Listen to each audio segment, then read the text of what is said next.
Now, if somebody does something, unotumirwa zvinhu zvakasimba kudayo, yosimudza masimbi kuti enda munorova munhu. 10 yedu wakusana kana munhu ane mhasuru anoenda kugym, but pasitodati pane gym. KuZimbabwe pane gym, but pagedhi wasaona kana munhu one ane mhasuru pagedhi. Even the great Thomas Mapumo Jayaji anokutaurira kuti pairidza Queen's Garden pagedhi waungasakamboona one munhu ane mhasuru ari pagedhi ipapo. Young man vaiva varipo vaidhira inonzi crowd control, not kurova vanhu hapana. Hapana vazhinji vanobva vane hasha after these shows, because even kutori nevamwe vanhu vaMwari vanotoshandisa vanhu vane mhasuru idzodzo kuti gati munhu ari kunonamata shamwari kuendeserwa zvivanhu zvine mhasuru shamwari unonamata sei? But hazviriko, indakabuda hangu mugame, but chiripo pane monopoly of this promoter. Inini I'll say it. Pandakarowa inini. Jack Radics akandifonera. Mukoma wangu ndeipi ndautaura nemuri kupi ndakati uteni what. Zvakanzi vanhu vakakurovai Ndevedu ndeyokwa Chipaz. So what do you want me to think? Ndeyokwa Chipaz. Pandakatyoka mungu baibai. Ndakarova nemamonya aChipaz. Simple and straightforward, because munhu waanoti manager wake wekuMbare anonzi Jack Radics, he called me and he told me that ndikuuya ikoko, give me 1 hour ndikupinda Mbare. Ndapinda Mbare tanoonana nemamonya aya kuna 4th.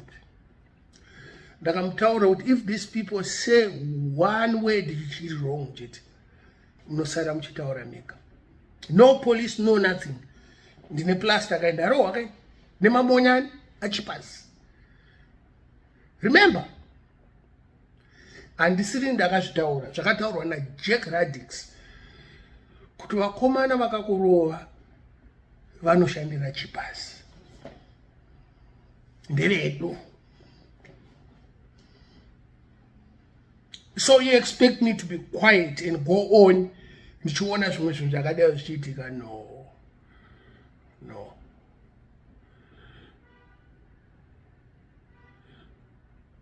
Mari cannot justify anything that is wrong that is happening.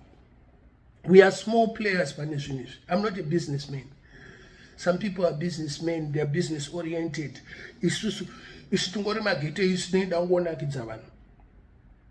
I was there at the beginning of Zimdancehall. Ichitanga, zvakaoma. Vapana vachipiwa $5 kana $10. Vachienda unoimba kumapasa akawanda mazhinji acho. Aitopromotwa nemunhu anotengesa madrugs kana zvinhu zvinodhaka. Artists vamwe aitongopiwawo kana zvinhu zvacho zvinodhakwa, no money, no nothing. Zvatopera, show yatopera. You know what I mean?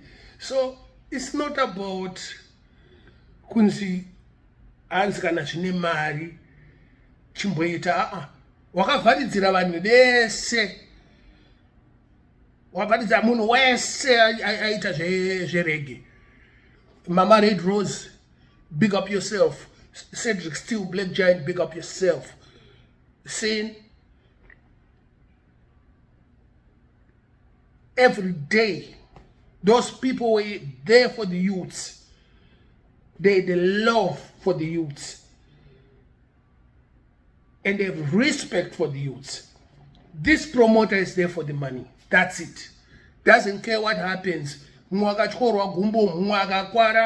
Doesn't care. All he wants is pocket full. That's it.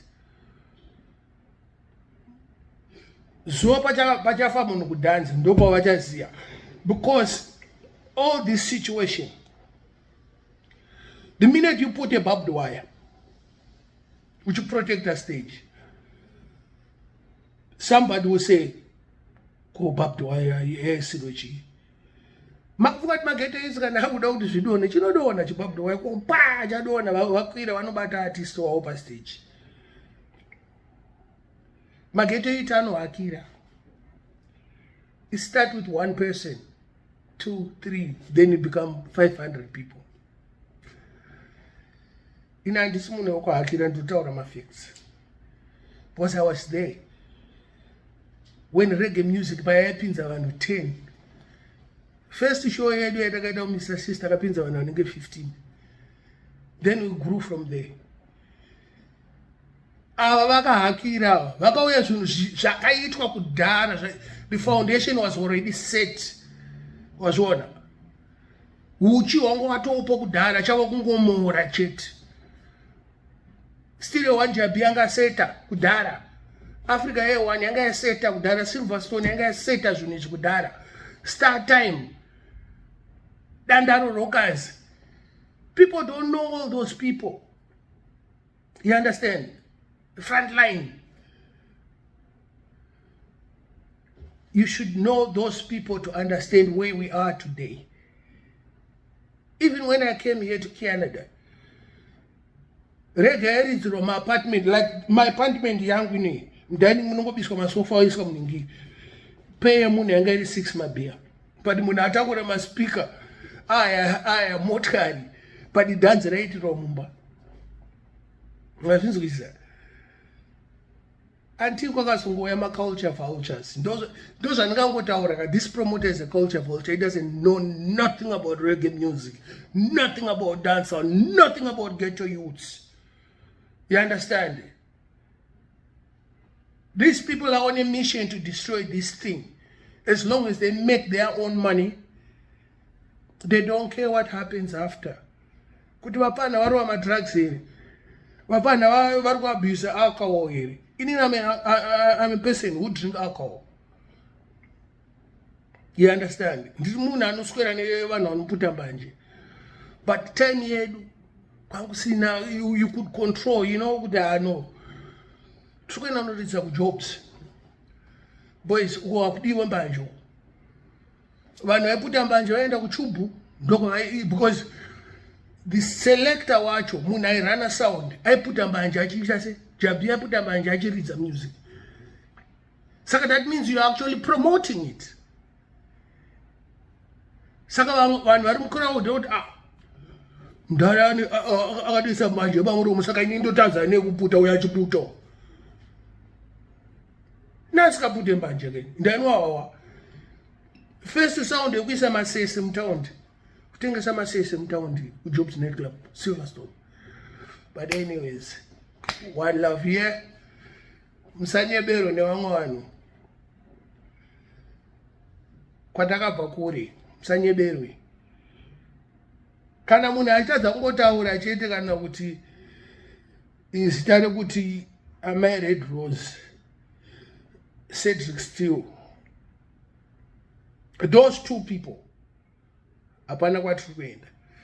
Vamwe vanhu nhasi vatotanga kutonzwa mazita eaya nhasi rekuti amai Red Rose, the best promoter reggae music.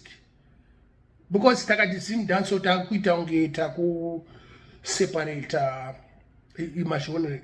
Zimdancehall is part of reggae music. Dancehall is part of reggae music. If they say it's reggae music, Amai Red Rose na Cedric Steele, those two people. When they used to promote Abanachakaipa Chaitika. Thank you very much.